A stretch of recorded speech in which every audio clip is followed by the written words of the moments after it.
అందరికీ నమస్తే అండి.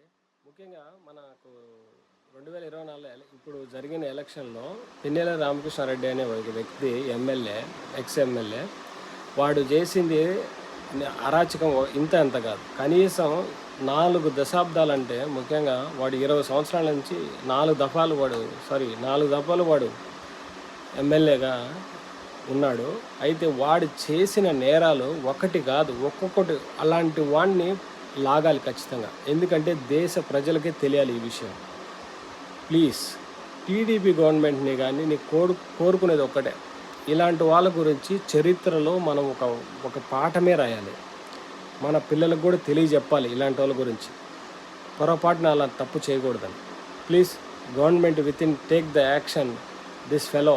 ఖచ్చితంగా ఈయనకి బెయిల్ కూడా రాకూడదు. జగన్మోహన్ రెడ్డి ఈరోజు బెయిల్ కోసం వెళ్ళాడు, చెత్తనా కొడుకు.